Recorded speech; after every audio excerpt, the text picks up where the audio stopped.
ये आकाशवाणी रायपुर है। छत्तीसगढ़ी समाचार बुलेटिन के संग अनुरिमा शर्मा की जय जोहार। अब सुनो आज के प्रमुख समाचार। उप मुख्यमंत्री ले मुलाकात करे बाद प्रदेश में स्वास्थ्य विभाग के कर्मचारी मन अपन हड़ताल ला करीन खत्म।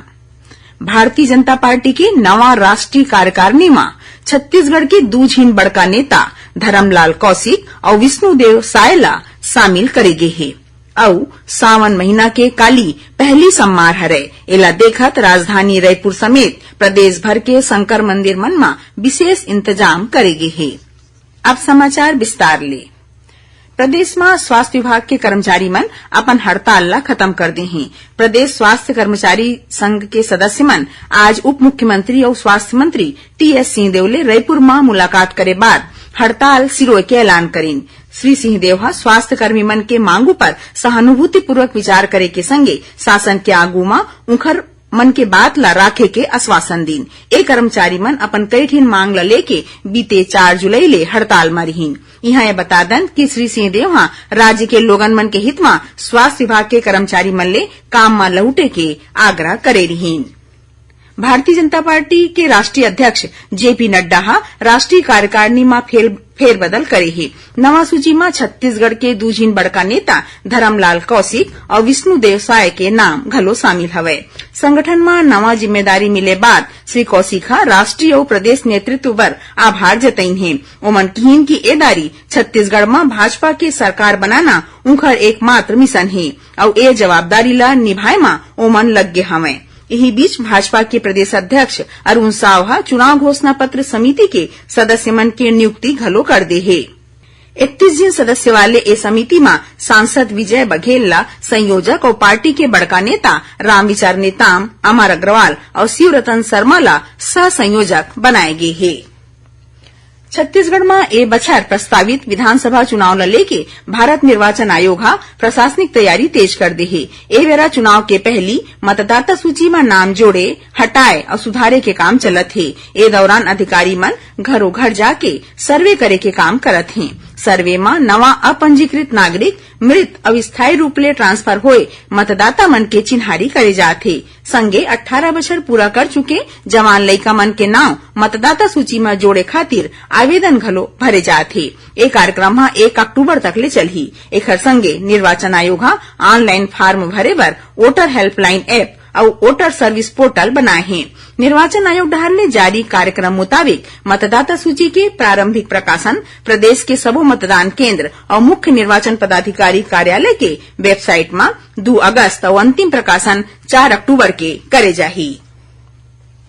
राष्ट्रीय प्रौद्योगिकी संस्थान एनआईटी रायपुर में 26 जून ले 7 जुलाई तक हैंड्स ऑन ट्रेनिंग प्रोग्राम हुई। ये प्रशिक्षण कार्यक्रम ला संस्थान के सिविल इंजीनियरिंग विभाग और आईजीएस रायपुर चैप्टर ढाल ले राखे गे रहीस। ये प्रशिक्षण कार्यक्रम में 27 जन प्रतिभागी मन भाग लीन। समारोह के दौरान भारतीय भू तकनीकी सोसाइटी रायपुर चैप्टर के स्थापना दिवस घलो मनाए गिस। समापन समारोह में माई पहुना के रूप में आईजीएस के सचिव डॉक्टर एपी सिंह मौजूद रहीन। कार्यक्रम के पगरैती एनआईटी के निदेशक डॉक्टर एनवी रमना राव करीन। सिविक एक्शन कार्यक्रम के चलत कलेक्टर एस जयवर्धन और पुलिस अधीक्षक रत्ना सिंह मोहला मानपुर अम्बागढ़ चौकी जिला के माओवाद प्रभावित गांव हुरेली और रेते गांव में चौपाल लगा के गवई के मनखे मन संग गोड़बाग करीन। ए दौरान ओमन स्कूली लइका मन ला खेल सामग्री घलो बांटीन। छत्तीसगढ़ी समाचार बुलेटिन आप मन आकाशवाणी रायपुर ले सुनत हव। खबर ले है आपकी वास्ता और खबर के विश्वसनीयता ले है हमार वास्ता। आकाशवाणी समाचार रायपुर के प्रादेशिक समाचार बुलेटिन के संगे संग हमार समसामयिक कार्यक्रम आप रेडियो के संग अपन मोबाइल में घलो सुन सकत हो। आकाशवाणी समाचार फेसबुक, ट्विटर और यूट्यूब में घलो हावय। हमार फेसबुक पेज हरे Chhattisgarh news on AIR, Twitter handle CGAIR news और हमार यूट्यूब चैनल हरे छत्तीसगढ़ AIR न्यूज। तो अब रेडियो के संगे संग आपके मोबाइल के माध्यम ले हम आप तक पहुंचत हन। छत्तीसगढ़ के हर खबर पर सुनत रहो आकाशवाणी समाचार। अब आगू बाढ़बो बाँचे समाचार डहार। मुंगेली जिला पुलिस डहारले माई लोगिन और नो निमन के सुरक्षा बर बनाए गे अभिव्यक्ति ऐप के प्रचार प्रसार के संगे ओला डाउनलोड करें और रजिस्ट्रेशन खातिर जागरूक करे जाथे। यही कड़ी में पुलिस डहारले जिला के कई ठिन गवई में साप्ताहिक हाट बाजार और स्कूल मन में माई लोगिन और नोनी पीला मन ला अभिव्यक्ति ऐप बारे में बताए गिस। यहाँ बता दन कि छत्तीसगढ़ पुलिस डहारले माई लोगिन और नोनी पीला मन के सुरक्षा खातिर अभिव्यक्ति ऐप लॉन्च करेगे है। एकर माध्यम ले ओमन थाना जाए बिना कोनो जगह ले भी अपन शिकायत दर्ज करा सकत हैं, जेकर निवारण पुलिस डहारले तुरते करे जात हे। छत्तीसगढ़ में अवैया 10 अगस्त के राष्ट्रीय कृमि मुक्ति दिवस मनाए जाही। उन्हें राज्य के दुर्ग, बालोद, बेमेतरा, जांजगीर चांपा, सक्ती, मुंगेली और महासमुंद जिला में 10 ले 17 अगस्त तक फाइलेरिया उन्मूलन कार्यक्रम में सामूहिक रूप ले दवाई खवाए के कार्यक्रम राखे जाही। राष्ट्रीय कृमि मुक्ति दिवस के दौरान 10 अगस्त के प्रदेश में 1 बछर ले 19 बछर तक के सबो लइका मन ला कृमि मुक्ति के दवाई खवाए जाही। 10 अगस्त के अभियान बेरा दवाई खाए ले छूटे लइका मन ला 17 अगस्त के दवाई खवाए जाही। ए दवाई ला आंगनबाड़ी, सरकारी स्कूल, स्वास्थ्य केंद्र, अनुदान वाले प्राइवेट स्कूल और तकनीकी शिक्षा संस्थान मन में घलो खवाए जाही। कृषि वैज्ञानिक प्रदेश के किसान ला बोए के पहली बीज मन के उपचार और अंकुरन परीक्षण करे के सलाह दे हैं। कृषि वैज्ञानिक मन के कहना है कि एखर ले बीजा में कीड़ा नहीं लागही और फसल के उत्पादन घलो बाढ़ही।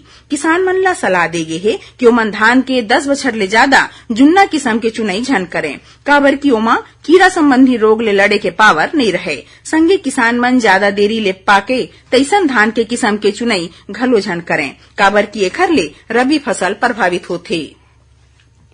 काली सावन के पहली सम्मार हरे एला देखत राजधानी रायपुर समेत प्रदेश भर के शंकर मंदिर मन में विशेष इंतजाम करेगे है। राजनांदगांव में काली महाकाल चंद्रमौलेश्वर के पालकी यात्रा निकाले जाही। ए पालकी यात्रा में भगवान चंद्रमौलेश्वर ला सलामी घलो दे जाही। ए शोभा यात्रा नंदई हाट बाजार ले शुरू होके शहर के कई ठिन रद्दा ले होवत बांसपाई पारा के शिव मंदिर में जाही। पालकी शोभा यात्रा में नामी गायक खिलेश यादव अपन टीम संग प्रस्तुति दीही।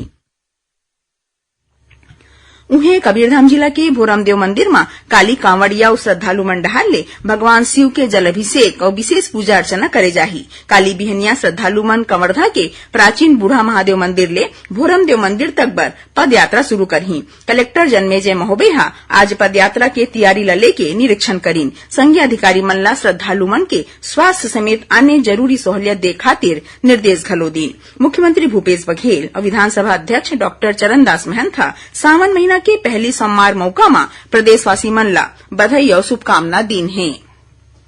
अब थोरकुन समाचार सार में वन मंत्री मोहम्मद अकबर आज कबीरधाम जिला के नगवाही गांव में प्राइमरी स्कूल भवन निर्माण काम के भूमि पूजन और शिलान्यास करीन।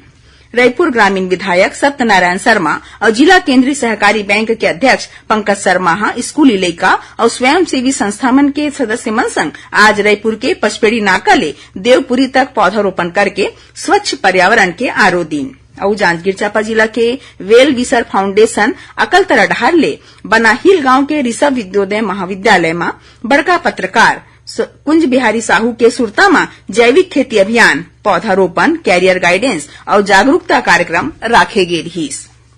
आखिर में प्रमुख समाचार एक घाव फेर उप मुख्यमंत्री ले मुलाकात करे बाद प्रदेश में स्वास्थ्य विभाग के कर्मचारी मन अपन हड़ताल ला करीन खत्म।